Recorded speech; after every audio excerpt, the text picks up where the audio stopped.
The United States is evacuating hundreds of troops from Al Udeid Air Base in Qatar, the largest U.S. military facility in the Middle East. According to NBC News, personnel are being moved to other facilities and hotels across the region. So the Pentagon has begun evacuating hundreds of U.S. troops from its largest airbase in the Middle East. That is located in Qatar, taking them out of harm's way should any U.S. attack trigger retaliation from Tehran. The USS Abraham Lincoln Carrier Strike Group is steaming toward the Persian Gulf from the South China Sea, 5,000 miles away, 5 to 7 days from arrival. And President Trump told protesters Tuesday morning, help is on its way. And by the way, to all Iranian patriots, keep protesting, take over your institutions if possible. And all I say to them is help is on its way. This is happening. After emerging from a late-night Situation Room meeting Tuesday, where Trump viewed videos of past Iranian executions and was briefed on the planned execution of 26-year-old protester Irfan Soltani, officials believed a decision on military action was close at hand, according to CNN. Trump hasn't made final call yet. He said Wednesday that Iran told him the killing is stopping and there's no plan for executions. We've been told that the killing in Iran is stopping, and it's stopped, and it's stopping. And there's no plan for executions or executions. But White House Press Secretary Caroline Leavitt stated bluntly, all options, including military ones, remain on the table. If Trump orders strikes, experts warn the consequences could be catastrophic. Regional war involving Iran, Israel, Gulf states, Iraq, Syria, Yemen. Iranian retaliatory missiles raining on U.S. bases across the Middle East. Oil prices spiking, protesters delegitimized by foreign intervention, and potential chaos inside Iran that makes Syria look stable. If you want to understand what happens if the US attacks Iran before it actually happens, hit that subscribe button and turn on notifications. This could unfold within days. According to multiple sources, including ABC News, The Economist, and Time magazine, Trump's national security team has presented options ranging from symbolic strikes to regime decapitation attempts. Here's what's on the table. Option 1. Limited IRGC strikes. Target specific Islamic Revolutionary Guard Corps facilities, intelligence buildings, command centers, besiege paramilitary bases responsible for killing protesters. According to experts, this would signal resolve without igniting broader conflict. The goal? Punish regime violence without triggering all-out war. But, according to The Economist, such strikes would not prevent IRGC forces or besiege from using violence against protesters and risk alienating segments of Iranian society fearful of state collapse. Option 2. Broader IRGC campaign. A short to medium campaign degrading IRGC and besiege capabilities, weapons depots, training facilities, barracks. According to Foreign Policy Analysis, this would aim to reduce repressive capacity by destroying infrastructure security forces need to crush protests. But the more extensive the strikes, the greater risk of Iranian retaliation and regional escalation. Option 3. Nuclear/missile sites. Repeat June 2025 strikes on Fordow, Natanz, and Isfahan nuclear facilities, possibly adding ballistic missile sites. According to reports, military options Trump received include strikes against facilities linked to Iran's nuclear program, as well as ballistic missile sites, going beyond the scope of airstrikes carried out in June. This would set back Iran's nuclear program, but trigger massive retaliation. Option 4. Decapitation strike. The most radical option. Target Supreme Leader Ali Khamenei and senior leadership directly. According to The Economist, Trump might be tempted by a commando-style operation, particularly in light of what he portrays as a successful precedent in Venezuela. On January 3rd, U.S. Special Forces abducted President Maduro from Caracas, killing 75 Cuban and Venezuelan guards. Could Trump try the same with Khamenei? Experts call this extremely unlikely. Iranian leaders have spent 6 months rooting out real and imagined spies and won't offer an opportunity for a clean kill shot. The evacuation from Al Udeid signals imminent action. According to NBC News and Reuters, hundreds of troops began leaving Wednesday, moving to other regional facilities. Qatar's government confirmed the withdrawal was in response to current regional tensions and to safeguard the security and safety of its citizens and residents. This mirrors June 2025, when troops were evacuated from Al Udeid before Operation Midnight Hammer, U.S. strikes on Iranian nuclear sites. According to sources, that removal was done at the last minute with less coordination, while the current removal appears to be part of a more coordinated effort in advance of any operation. Iran attacked Al Udeid with retaliatory missiles after the June strikes.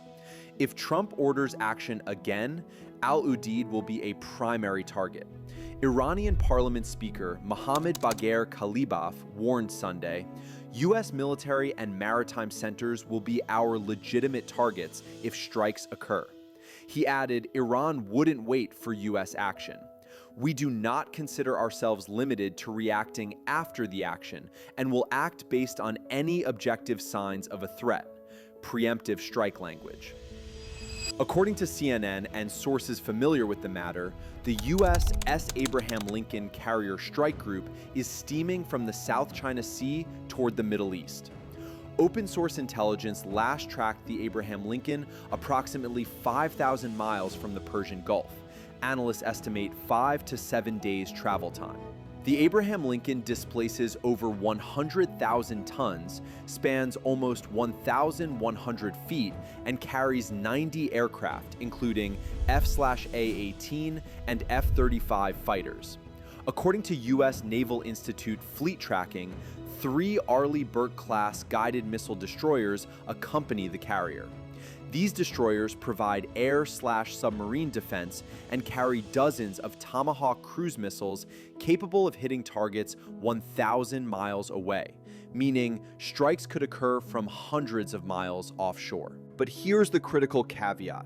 U.S. military presence in the Middle East is significantly smaller than during the June 2025 war. The USS Gerald Ford, the world's largest warship, deployed to the Mediterranean during that conflict, but now operates in the Caribbean for Operation Southern Spear, the Venezuela mission. According to Al Jazeera, the U.S. strike power in the Middle East is currently significantly smaller than it was in June.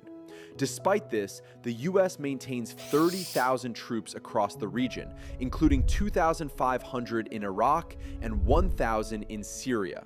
There are 6 Navy ships in the area, including 3 guided missile destroyers capable of defending against ballistic missiles. And the U.S. operates military assets at 19 locations across the Middle East, 8 permanent bases in Bahrain, Egypt, Iraq, Jordan, Kuwait, Qatar, Saudi Arabia, and the UAE. Leading experts warn that U.S. military action could make everything worse. According to Foreign Policy's Mark Lynch, strikes would likely have only a marginal direct effect, while triggering multiple negative consequences. Delegitimize protesters.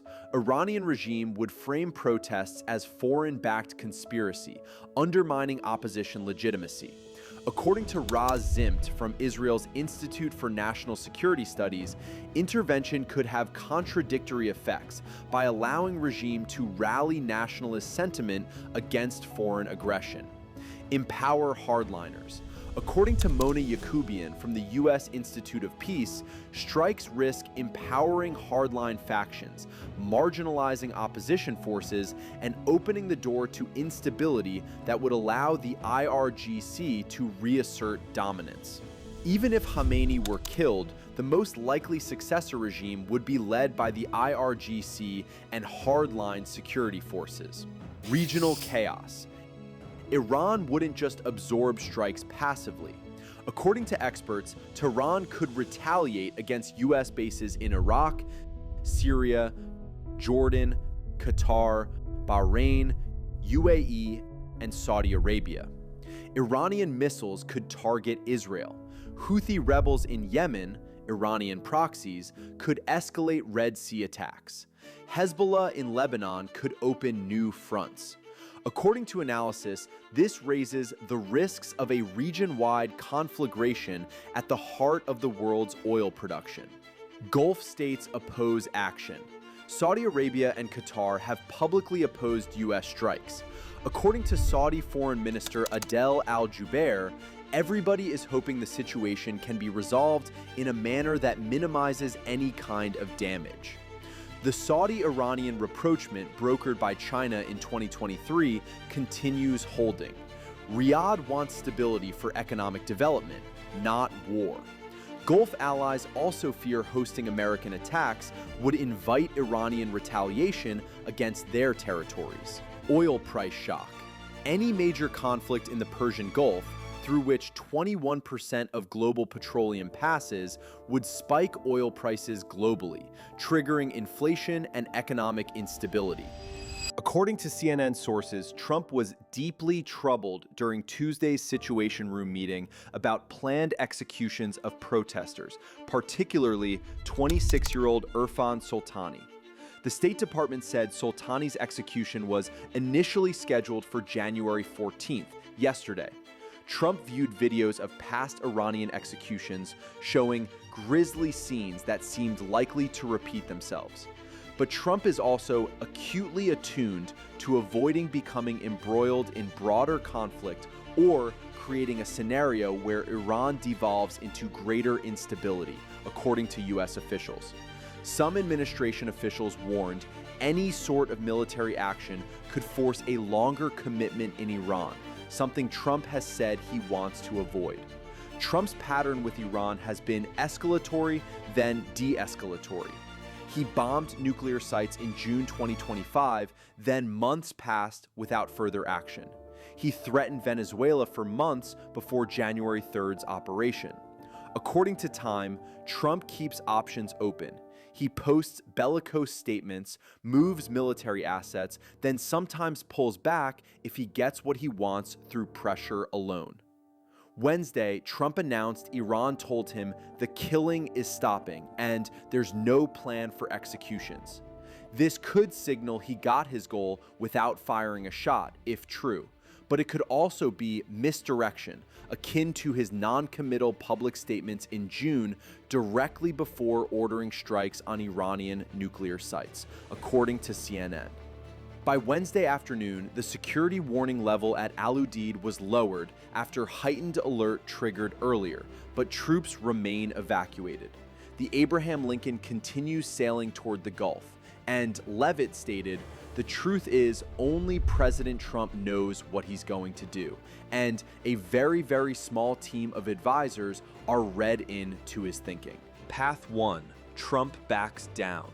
Iran stops executing protesters. Negotiations resume.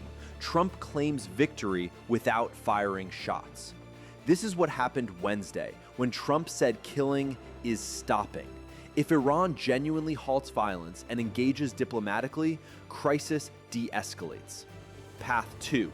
Limited strikes. Trump orders symbolic strikes on IRGC facilities, avoids nuclear sites. Iran retaliates with limited missile strikes on U.S. bases. Both sides signal willingness to de-escalate after message sent. Crisis ends with casualties, but not full war. Path 3. Regional war. Trump orders extensive campaign against IRGC/nuclear sites. Iran launches mass missile strikes on U.S. bases, Israel, and Gulf states. Hezbollah/Houthis escalate. Oil facilities attacked. U.S. commits to extended military campaign. Chaos in Gulf's Middle East. According to Cato Institute's John Hoffman, this is another example of the United States inserting itself into something happening in the Middle East with no clear endgame. Is a single strike going to overthrow the regime? I don't think so, and clearly that's going to lead to further calls for more activity. UN Secretary General Antonio Guterres called for maximum restraint and urged actors to refrain from actions that could lead to further loss of life or ignite a wider regional escalation. UN officials warned that external dimension adds volatility to an already combustible situation. The pieces are moving, troops evacuating, carriers sailing, options prepared, Trump wavering. If strikes happen, they could occur within days. If they don't, it's because Iran stopped killing protesters, or because Trump decided chaos wasn't worth the risk. Watch this space. History might be written this week. This situation is developing hourly. Subscribe for updates. Thanks for watching.